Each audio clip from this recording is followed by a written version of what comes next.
we don't really have a lot of time to actually get in the same room. So we're gonna, work with what we got. So we got this digital thing here. So I just love to pick your brain about what's going on. The biggest thing, obviously, which happened and went into effect this week was the commissions being removed from real comp. So what have you seen so far? What are you hearing from the top? And what's been the case so far?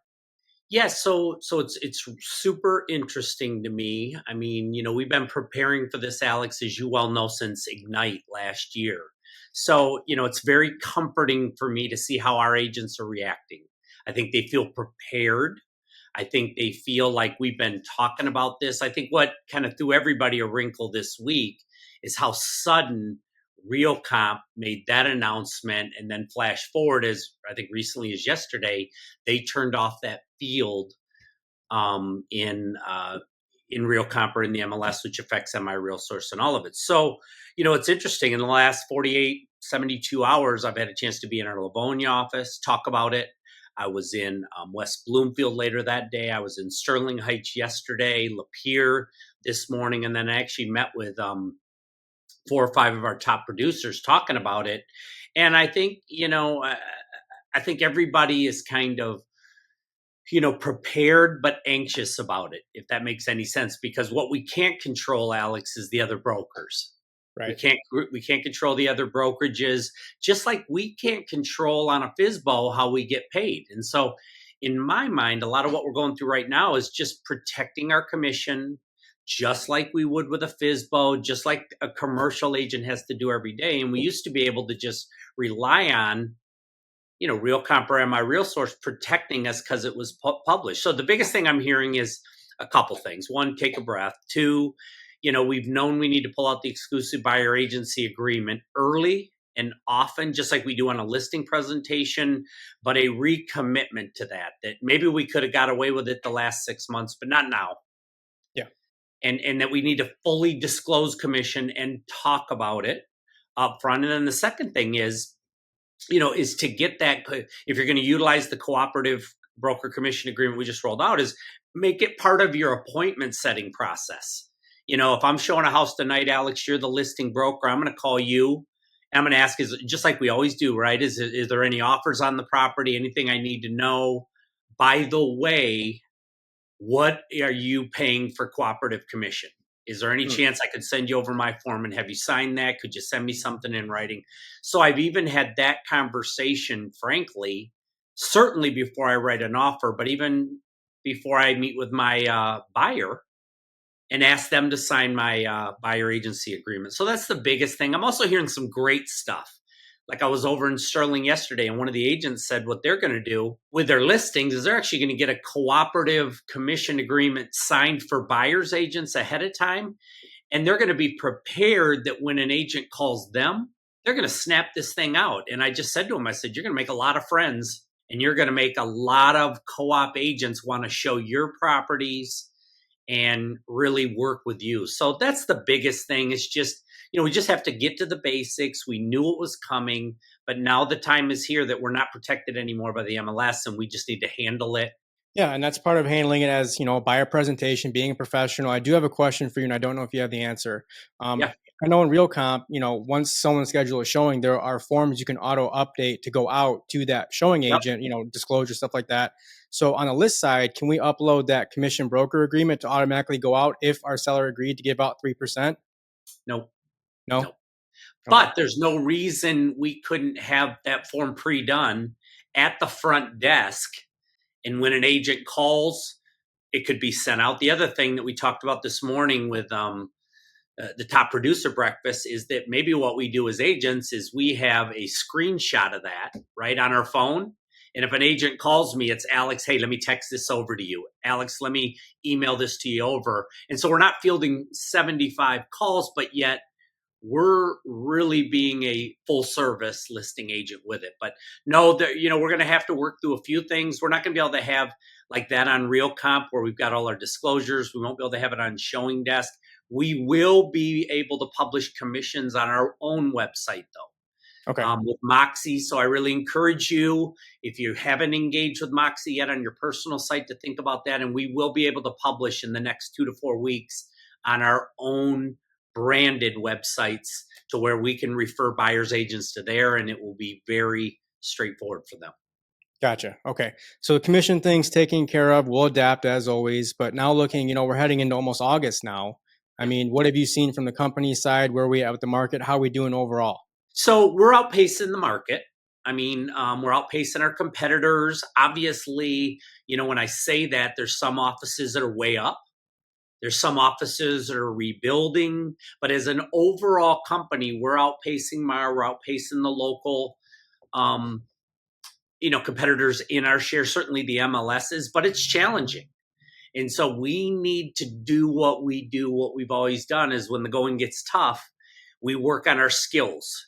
We get a little bit more discipline. We utilize the tools and resources and support that we have with our company. And so that's going to be critical, not just with how we handle buyer commission and get more fluid and more efficient with it, but how we move into the back half of the year and take what for a lot of brokerage is going to be a death wish or Hmm. kill shot, and how we're able to capitalize on it. I have no doubt that there's a lot of agents that are really exclusively buyer agents that are going to get out of the market. They're just not armed. They haven't been trained. They're working for small, rink-dink, independent organizations that frankly don't have the forms we have, right? That don't have the training, that aren't having a hot topic every week. And they're going to get out of the market. And so what we need to do is sharpen our skills, in terms of presenting this buyer agency agreement, um, talking to our clients, talking to our sellers, and just really being more efficient with it so that we're able to capitalize on this market. So you're going to continue to see, a lot of the things we've done every single year this time of year. We're going to be working on boot camps. Obviously, in years past, we spent a lot of time on the listing side. We're going to continue to work on the buyer side. We're going to continue to expand our coaching department. We're up to what now? 5 Five. Yep. full-time coaches with a lot of diverse backgrounds. And so we're going to continue to, work on those things. Back at you media, I'm hearing, it's just a game changer for our social media marketing and scheduling and all that. So I think more is the, it's kind of the word of the day, but we need to take advantage of that more and continue to work forward so that we make this year what we're all after.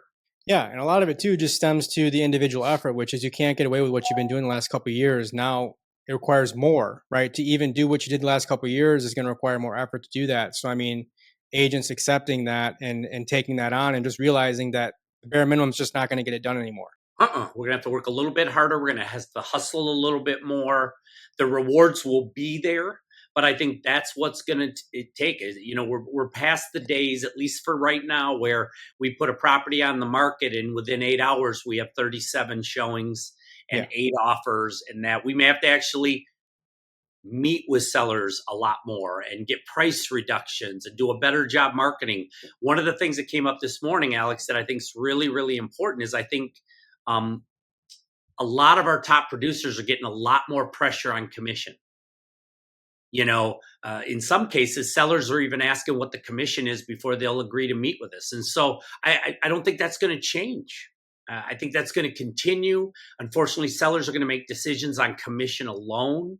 That's really never changed. But I think being able to handle those objections, being able to skill schedule the appointment so you can go through your full value proposition, to be able to really demonstrate your value, I think those things are just going to be even more prevalent the back half of this year. Yep. No matter what market we're in, skills always win, right? So now looking at the rest of the year and moving forward, I mean, what's sort of your vision from the top for the company? What can people expect moving forward? How are we staying ahead of the competition?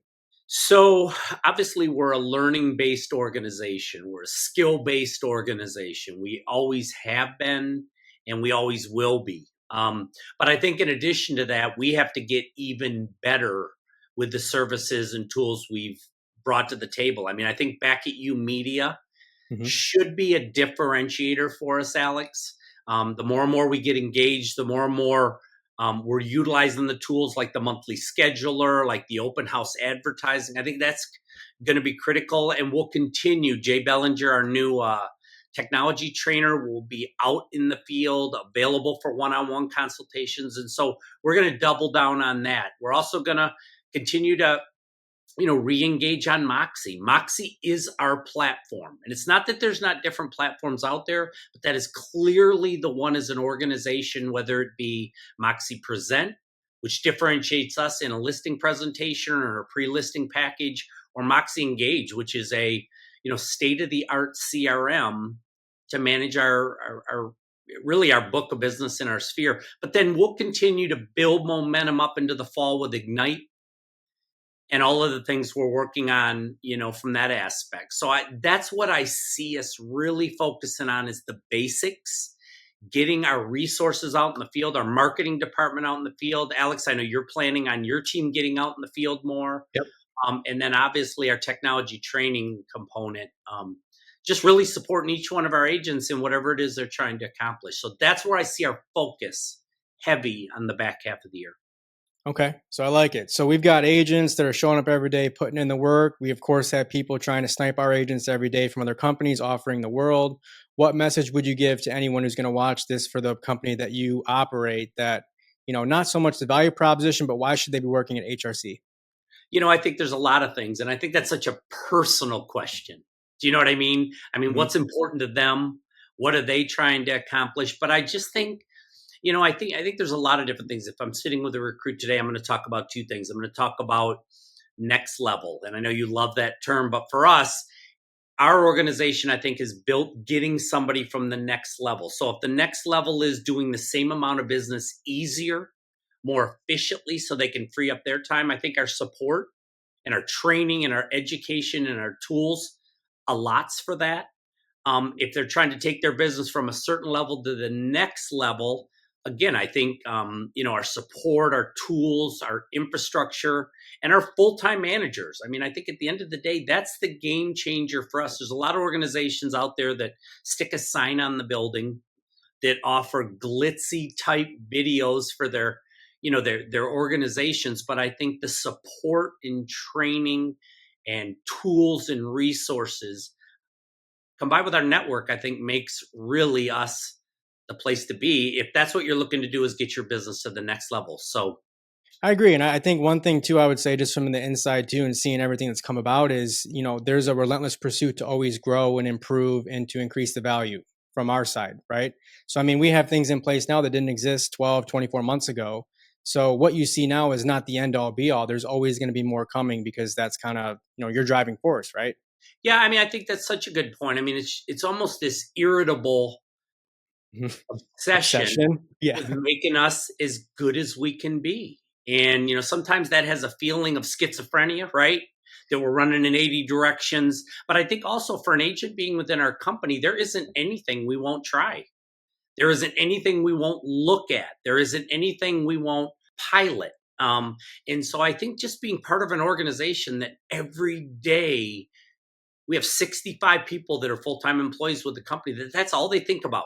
How do we get better? How do we improve? How do we improve our value, which in turn allows you guys to defend your commission and add value to that? Like you referenced it. I was at a breakfast with 4 or 5 of our top producers this morning. And yeah, I wanted to pick their brain. I wanted to talk about what they're seeing in the market, but mostly I wanted to hear from them what we need to do better, what we need to look at in the back half. And, I've got a front and back page of notes with things they want us to look at, consider, evaluate. And that's just kind of our culture. I think that's been our culture since we had one office with 12 agents in Lapeer, Michigan, to today having over 500 in, 20 different buildings stretched out around the state. So that's what I would tell them. I like it.